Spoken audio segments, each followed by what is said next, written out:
Tonight,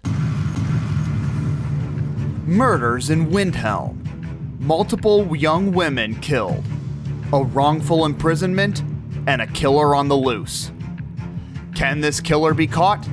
Find out right now. My name is Mr. Navens, and this is Skyrim True Crime.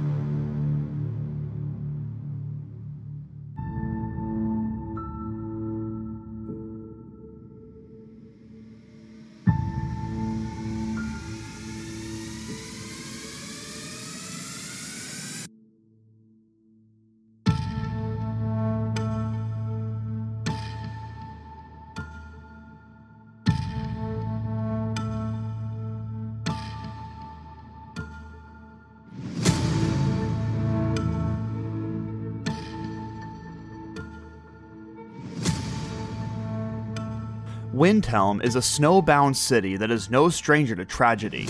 The city dates back to the ancient Nords in the Merithic era. It was built by enslaved snow elves and was not just the first capital of Skyrim, but the capital of the First Empire.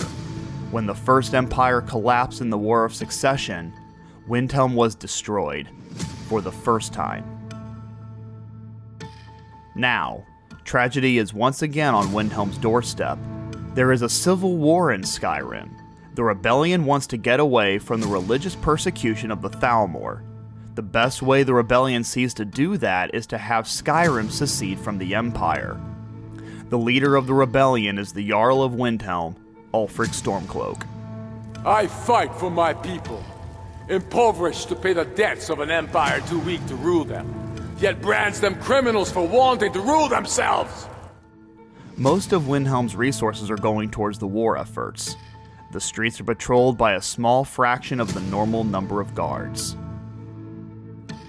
The town is quiet. Smoke from the small firelights and snow flurries wisp through the air. There is the occasional chatter, crunching snow, and footsteps on the cobbles as shops close down. But then, back to peace. Screams and cries for help break the silence. A guard and a few people nearby race to the cemetery where they find a gruesome scene. A bloodied, mutilated body laying among the tombstones. The victim is Susanna the Wicked.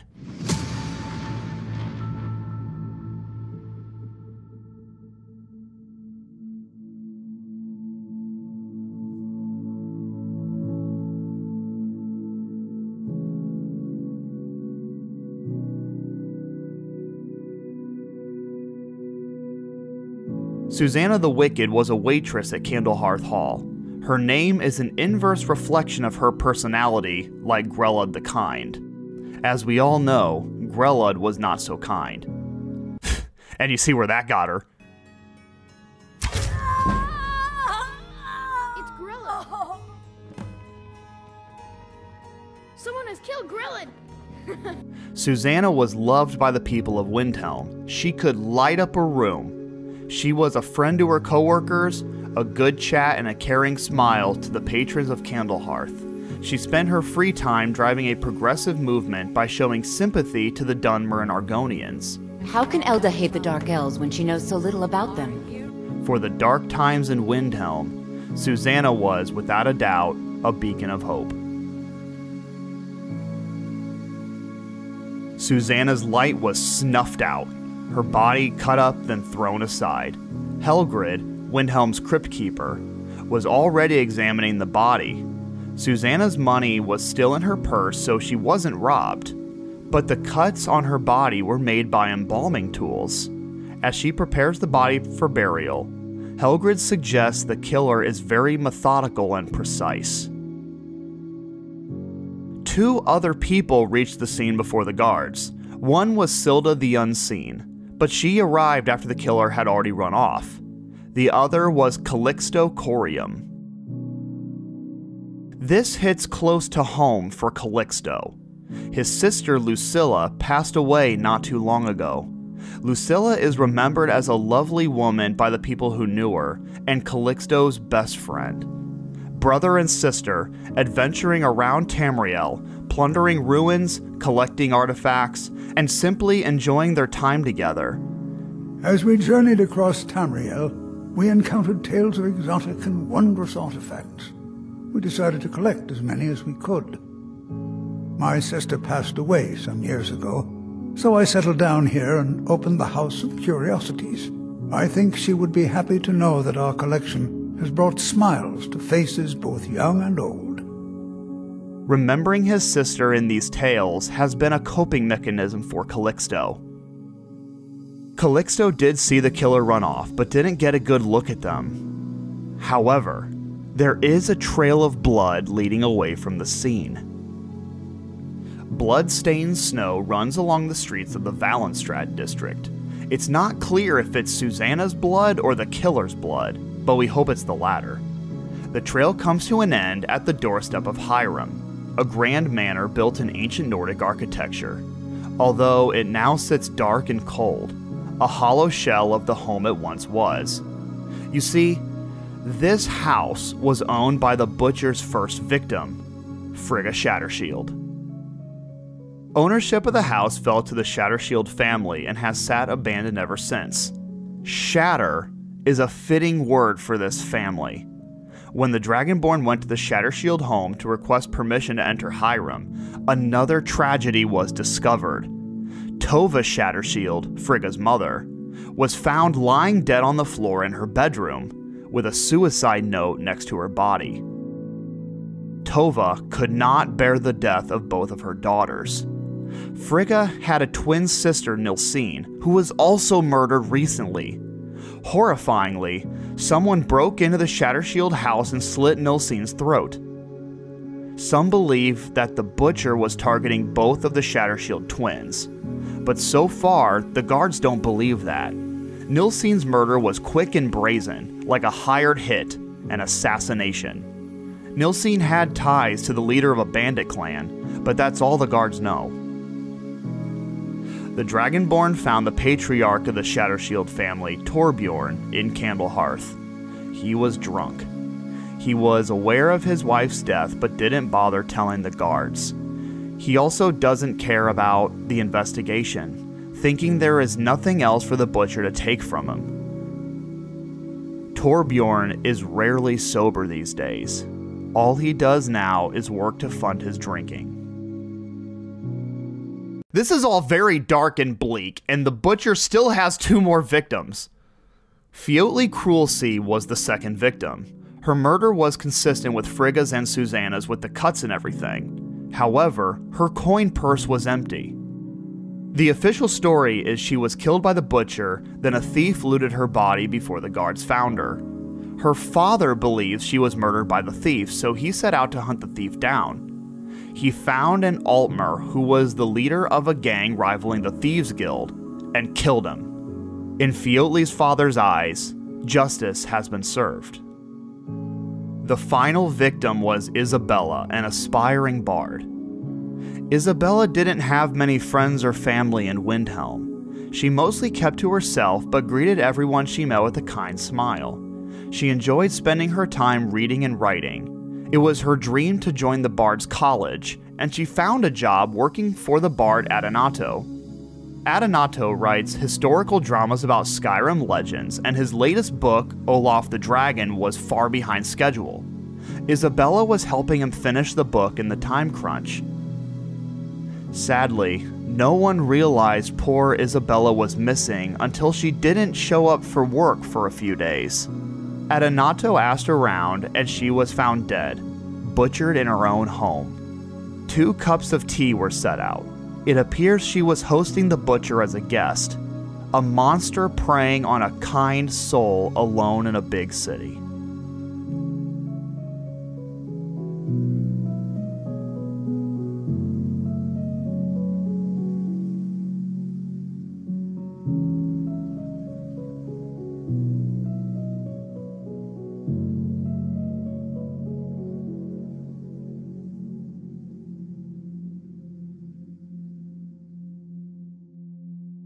The Dragonborn obtained a key to Hiram and entered the manor.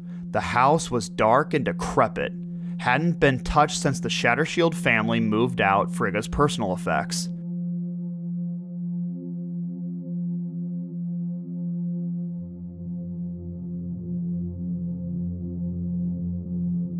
The blood trail continued throughout the house. A wooden chest was tucked in the corner of the room. It was covered in multiple stains of blood. Some were red and damp and others were dried brown. The chest contained a journal entry of the butcher. We won't read the whole entry here, but basically, the butcher was trying to create or build a woman. He was a student at the College of Winterhold for a short time, wanting to study some twisted form of necromancy. When the college didn't offer what he was looking for, he decided to forge his own path of study and use young women of Windhelm as his subjects.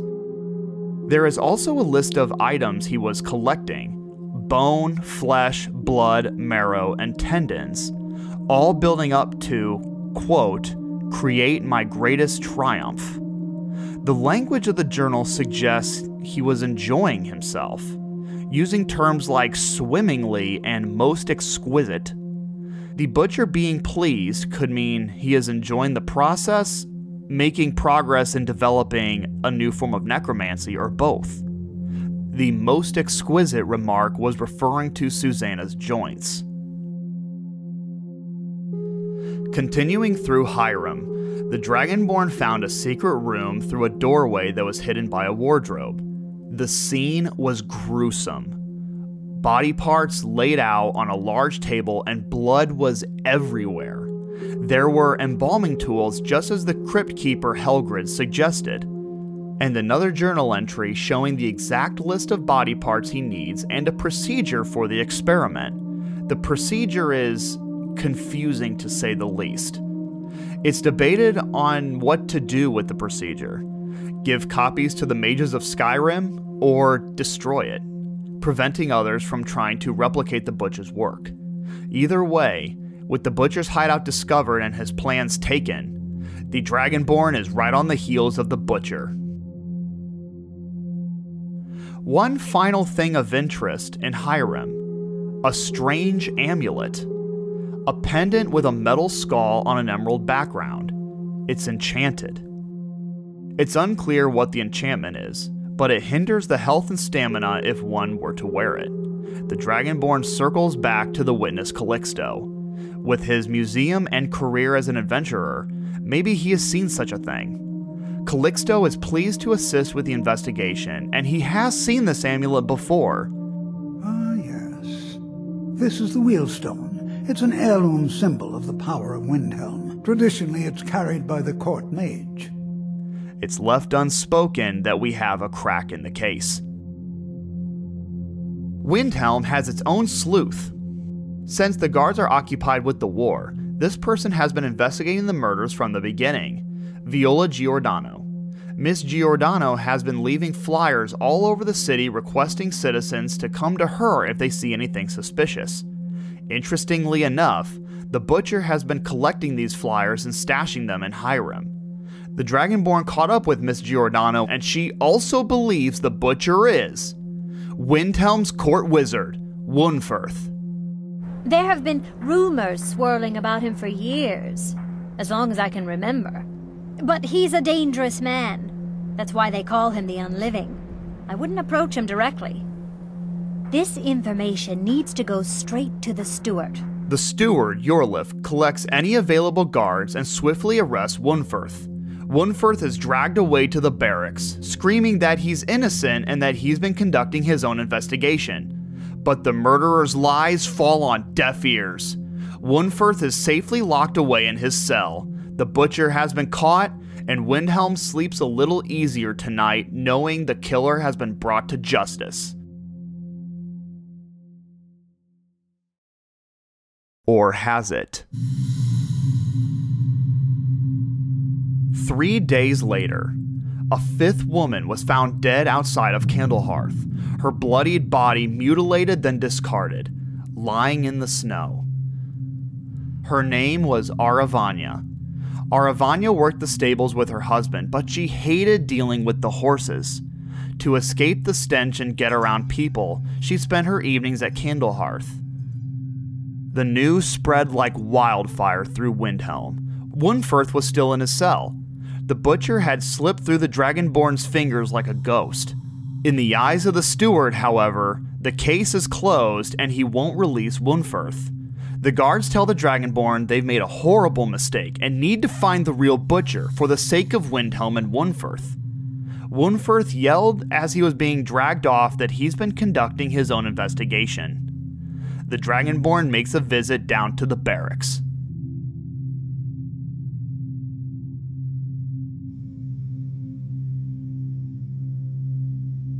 Windhelm is understandably not pleased, but is eager to help. The Dragonborn hands him the Wheelstone amulet that got him convicted. Only this is not the Wheelstone amulet. Windhelm examines the amulet and determines this is the necromancer's amulet.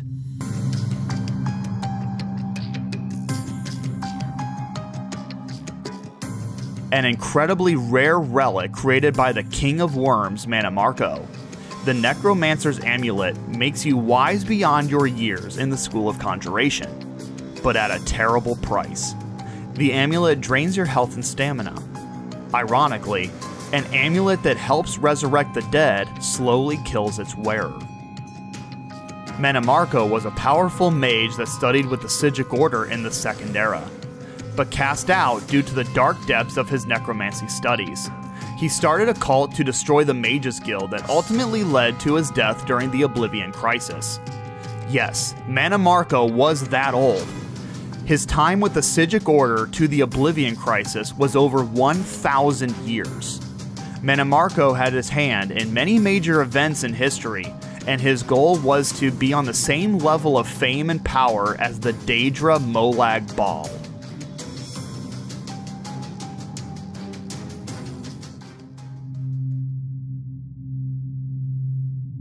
His amulet is not stable in this realm. It pops in and out of existence and hops around different physical locations in the world. One day, it was found and utilized by the Butcher. Windhelm explains what he knows from his cell. Based on his theories, the Butcher will strike again in the Stone Quarter tonight.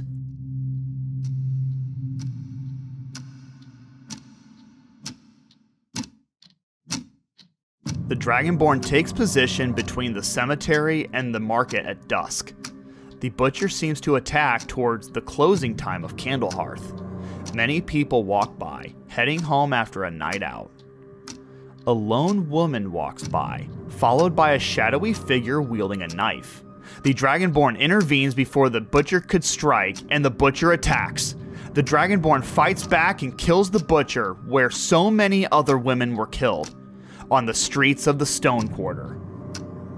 Pulling back the figure's hood reveals the Butcher really is Calixto Corium. Calixto, the witness who tried to throw off the investigation.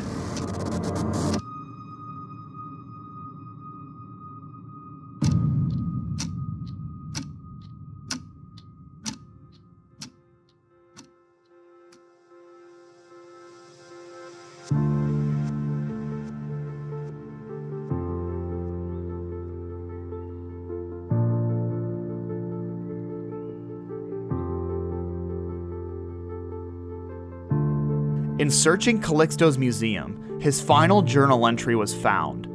Calixto was diving deep into necromancy, collecting female body parts and utilizing the necromancer's amulet to resurrect his deceased sister, Lucilla. His coping turned destructive. He just wanted to see his sister again, whatever the cost. Calixto was a monster, there's no doubt about that. But he was also a friend to so many people. In a way, people are also mourning the death of a friend, even though they are happy the Butcher has been stopped. It's a tragic ending to a terrorizing story. The steward commends the Dragonborn as a hero, and the innocent Windhelm is released from his cell. It's still a dark night in Windhelm, but for sure this time, the city can sleep easy tonight.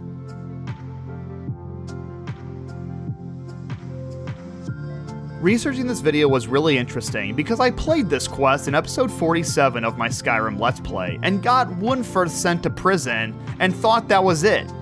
I tried some vigilante justice, and turns out Calixto is a non-killable character. At least for now. I've learned from this that the quest is not over, and we'll continue the quest in a future episode. So please stick around and subscribe for that and future lore videos. With that being said, thank you so much for watching and listening. I hope that you enjoyed. I am Mr. Navens, and I'll see you in the next one.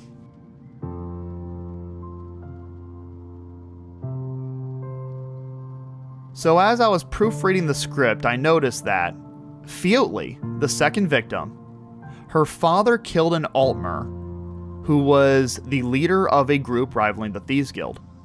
Manimarco was killed, and he was an Altmer leader of a group rivaling the Mages Guild, and the Jarl of Windhelm would ultimately love to destroy the Thalmor, a group of Altmer rivaling the Empire. It definitely seems we have a trend here of groups of Altmer rivaling human groups, just to ultimately be taken down. Maybe the two former examples are foreshadowing the demise of the Thalmor? I don't really have a point for this, just an observation. See you in the next one.